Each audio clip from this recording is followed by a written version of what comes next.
They never made it to school. 2 children, 2 different towns, 2 ordinary mornings. Each vanished without a sound, just steps from the school bus stop. What followed wasn't just a disappearance. It was a descent into something darker than anyone imagined. These are 2 of the most haunting school day vanishings in American history. Case 1. Jaycee Lee Dugard. Jaycee Lee Dugard was an 11-year-old girl living in South Lake Tahoe, California in 1991. She was shy, soft-spoken, and loved animals. On the morning of June 10th, she left home as usual to walk up the hill toward her school bus stop. It was a routine part of her day, a short walk along a quiet road lined with pine trees. She wore a pink windbreaker and carried her backpack like any other school morning. As she neared the stop, a gray car pulled up beside her. Inside were 2 strangers, a man and a woman. The man reached out, shocked her with a stun gun, and threw her into the car. The woman helped restrain her. Within seconds, Jaycee vanished from the roadside and from the world. Witnesses heard a scream and saw the car speed away, but the license plate wasn't visible. By the time police arrived, there was no trace of Jaycee. Her stepfather had seen the abduction from a distance and tried to chase the car on a bike, but he lost sight of it. That detail would haunt him for years. A massive search was launched across the region. Helicopters hovered above forests, canines tracked scents. Flyers with Jaycee's photo blanketed the state. Her face appeared on milk cartons, TV news, and missing children posters for years. But no credible leads emerged. As time went on, many assumed the worst. In reality, Jaycee had been taken 170 miles away to Antioch, California. Her abductor was Philip Garrido, a convicted sex offender who had served time for a prior kidnapping and rape. He and his wife Nancy had kept Jaycee hidden in a makeshift compound behind their home, surrounded by fences, tents, and sheds. For 18 years, Jaycee lived in captivity, cut off entirely from the outside world. At first, she was locked in a soundproof shed. She was assaulted repeatedly and brainwashed to believe escape would lead to death for herself and her family. She was told no one was looking for her anymore. Over time, the psychological abuse became her reality. As the years passed, Jaycee gave birth to 2 daughters fathered by Garrido while still a teenager. She raised them in captivity, teaching them what little she could while hiding their existence from the world.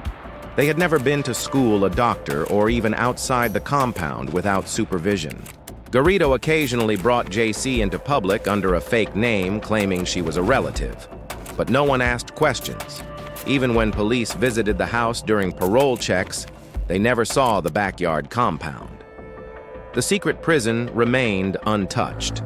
Everything changed in August 2009. Garrido visited the University of California, Berkeley campus with Jaycee's 2 daughters trying to organize a religious event. His strange behavior caught the attention of campus security, who reported him to his parole officer. When questioned, Garrido brought Jaycee with him to a parole meeting, introducing her under a false name. The officer grew suspicious. Jaycee finally broke down and told the truth, her real name, and that she had been kidnapped in 1991. The news stunned law enforcement. 18 years after her abduction, Jaycee Lee Dugard had been found alive. Her rescue made global headlines. She was immediately reunited with her mother, Terry Probin, who had never stopped hoping. The emotional reunion marked the end of nearly 2 decades of unimaginable suffering and the beginning of a long, complex road to healing. Philip and Nancy Garrido were arrested and later sentenced to life in prison without the possibility of parole. The public was outraged at how many times parole officers had visited the Garrido home over the years, but failed to discover Jaycee's existence. The case prompted sweeping reforms in how parole supervision is conducted in California and across the U.S. Jaycee and her daughters began intensive therapy to recover from the years of trauma, isolation, and abuse. With incredible strength, Jaycee chose not to hide from the world. She wrote a memoir titled A Stolen Life, in which she detailed her ordeal with raw honesty. Her story helped millions understand the long-term psychological effects of captivity and the resilience of survivors. She also created the Jaycee Foundation to support families recovering from abduction and trauma. Her work has influenced victim advocacy therapy practices and public policy. The story of Jaycee Lee Dugard remains one of the most shocking and inspiring abduction cases in modern history. It is a chilling reminder of how evil can hide in plain sight, but also a powerful testament to survival courage and recovery. What began as a quiet walk to a school bus in 1991 ended 18 years later in freedom and the voice of a woman who refused to be silenced. Jaycee's early days in captivity were filled with confusion, terror, and disorientation. Locked inside a windowless, soundproof shed, she had no concept of time. The walls were bare. There were no clocks, no calendar, and no voices except those of her captors. The man Philip Garrido oscillated between terrifying abuse and disturbingly calm conversations, convincing her that he had special powers and that no one was looking for her anymore. Over time, Garrido began forcing Jaycee to call him Master. He repeated manipulative threats that if she tried to escape, men with guns would shoot her or her family would die. At only 11 years old, Jaycee was psychologically crushed. The abuse became routine. Her identity, her childhood, and her sense of safety were stripped away. She wasn't allowed to say her real name.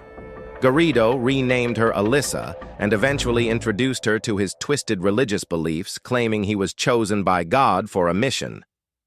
Jaycee was starved of all outside information. The radio played only static.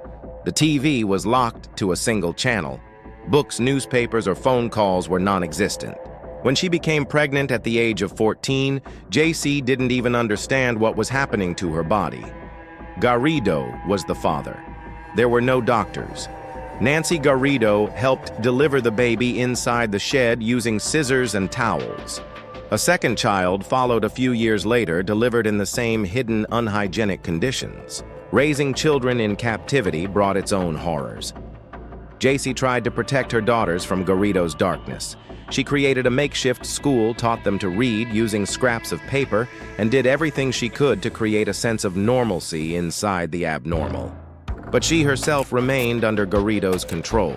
During these 18 years, there were several missed opportunities for discovery. In 2006, a neighbor called police to report strange activity in the Garrido backyard. An officer visited but never searched the area where Jaycee was kept. Parole officers made routine checks but failed to notice that Garrido, already a registered sex offender, was hiding a girl and 2 children behind fences and tarps. Incredibly, Garrido even took Jaycee and her daughters out in public sometimes. They went to park stores and even attended a parole meeting. Jaycee, too, conditioned to ask for help, kept her silence. Every time she came close to exposure, fear stopped her. She later described feeling invisible, seen by many, but truly known by none. That changed in August 2009. The campus police officer at UC Berkeley, alarmed by Garrido's odd behavior and the girl's blank stares, alerted his parole officer. When Garrido brought Jaycee to a follow-up interview, she initially kept using her false identity. But after hours of questioning, something cracked. With trembling hands, she finally wrote her real name on a piece of paper, Jaycee Lee Dugard. 18 years after she was abducted, the girl who had disappeared on her way to a school bus revealed herself to the world again. Authorities quickly moved in. Jaycee was taken into protective custody, along with her daughters. DNA confirmed her identity. Her mother, Terry, received a call she had dreamed of for almost 2 decades. Her daughter was alive. Their reunion, held in private, was deeply emotional. Terry had never moved away from their old home, keeping Jaycee's room as it was waiting for the impossible. Jaycee's return was met with overwhelming public attention, but she and her family asked for privacy, trying to heal from nearly 2 decades of trauma. Slowly, she began speaking out, not for fame, but for understanding. Her memoir, A Stolen Life, revealed every horrific detail, but also her fierce determination to reclaim her voice. Today, Jaycee remains an advocate for survivors of abduction and trauma. Through the Jaycee Foundation, she provides therapy, reintegration support, and education on long-term captivity. Her life is no longer hidden behind walls. It is lived openly with courage and purpose. Case 2. Shawn Hornbeck. Shawn Hornbeck was an ordinary 11-year-old boy living in the small town of Richwoods, Missouri. He loved riding his bike, playing video games, and spending time with his family. On October 6, 2002, Shawn asked his parents if he could ride his bike to a friend's house nearby. It was a Sunday afternoon, and the air was cool and quiet. His parents agreed, reminding him to be home before dinner. That ride on a rural road just minutes from home was the last time anyone would see Shawn free for the next 4 years. When Shawn didn't return that evening, his parents, Craig and Pam Akers, began to worry. As darkness fell, their worry became fear. They drove around searching, hoping to find their son playing with friends or stuck with a flat tire. But there was no sign of Shawn. By nightfall, they called the police. A search was launched immediately. Local authorities canvassed the area, scouring the roads and nearby woods. Neighbors joined in. The next morning, helicopters and search dogs were brought in. Flyers with Shawn's photo spread through town. But there were no witnesses, no video footage, and no physical evidence. Shawn had simply vanished. The community rallied behind the Akers family. Candlelight vigils were held. Volunteers set up a command center. The National Center for Missing and Exploited Children added Shawn to their registry. The story gained regional and eventually national media attention. The family appeared on news programs pleading for help. But as days turned into weeks and weeks into months, the case went cold. In truth, Shawn was alive, held captive just an hour away in Kirkwood, Missouri, by a man named Michael Devlin. On the day of the abduction, Devlin had pulled up beside Shawn in a white pickup truck, pretending to ask for directions. Within moments, he forced Shawn inside at knife point and drove off. Shawn's quiet rural world had been shattered. Devlin brought the boy to his apartment and warned him that if he tried to escape or call for help, both he and his family would be killed. The psychological control was swift and terrifying. Shawn, traumatized and confused, complied. Over time, Devlin manipulated Shawn into living a double life, posing as his son, enrolling him under a fake name, and even allowing him to walk around freely in public, all while keeping his true identity hidden. Shawn's picture remained in missing children databases, but as the years passed, tips slowed. Devlin, meanwhile, continued his routine, working at a local pizza shop while hiding his secret in plain sight. In 2007, 5 years after Shawn disappeared, Devlin abducted another boy, Ben Ownby, a 13-year-old who had vanished just 4 days earlier from Beaufort, Missouri. Ben's disappearance immediately drew comparisons to Shawn's. Luckily, a witness saw a white pickup truck speeding away from the area the day Ben vanished and reported it to police. Investigators traced the truck to Devlin's apartment in Kirkwood. On January 12, 2007, they knocked on the door and found both Ben and Shawn alive inside. The rescue stunned the country. Shawn, now 15, had been missing for 558 days. The news footage of his return was emotional and overwhelming. His parents, who had never given up hope, were finally reunited with their son. The embrace between Shawn and his family was filled with tears, disbelief, and relief. Devlin was immediately arrested and charged with multiple counts of kidnapping, sexual assault, and producing child pornography. He pled guilty and was sentenced to 74 life sentences, plus more than 2,000 years in prison, without the possibility of parole. Shawn's return was not the end of the story. It was the beginning of a long process of healing. He had lived under control, fear, and trauma for over 4 years. Adjusting to freedom, rebuilding trust, and facing the world again would take time. But his survival strength and eventual recovery turned him into a symbol of resilience. The case also sparked broader discussions about how abducted children might not always be physically restrained, but psychologically trapped, conditioned to comply and hide in plain sight.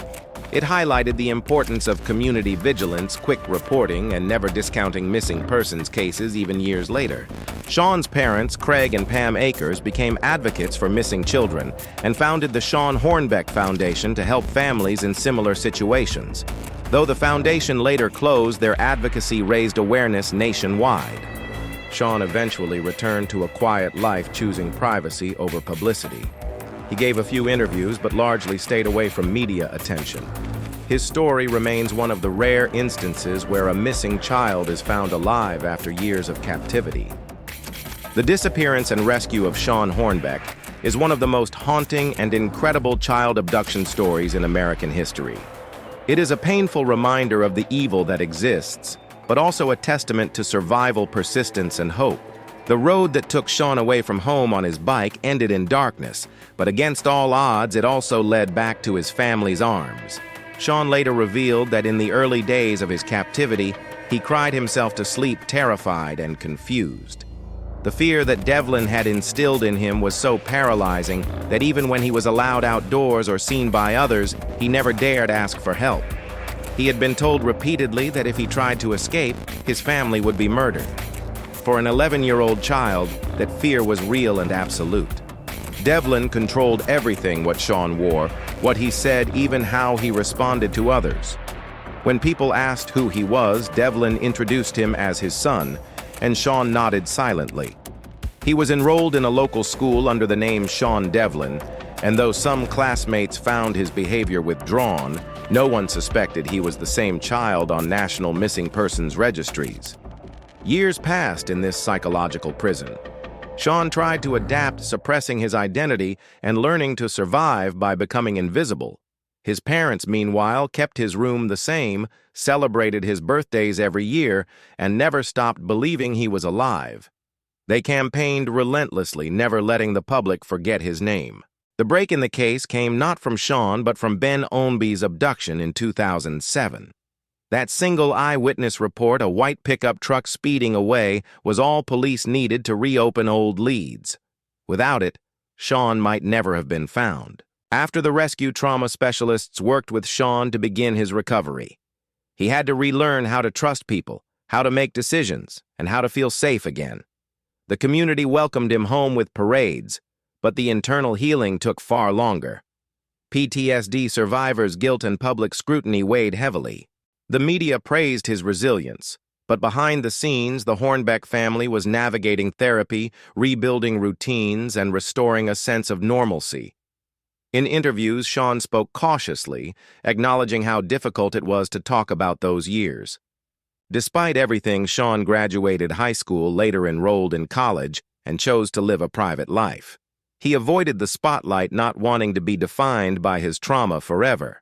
His story remains a rare case of a long-missing child returning home alive, and it continues to bring hope to families facing the worst. To this day, the Shawn Hornbeck case is studied in criminal justice programs and child psychology courses as a chilling example of coercive control. It is proof that missing children may not always be far away, and that even after years, rescue is possible. Some of the darkest stories don't happen in the middle of the night. They unfold in daylight just down the road from home. 2 children, 2 stops, 2 worlds that never came back the same. Subscribe for more true crime stories that stay with you long after the road ends.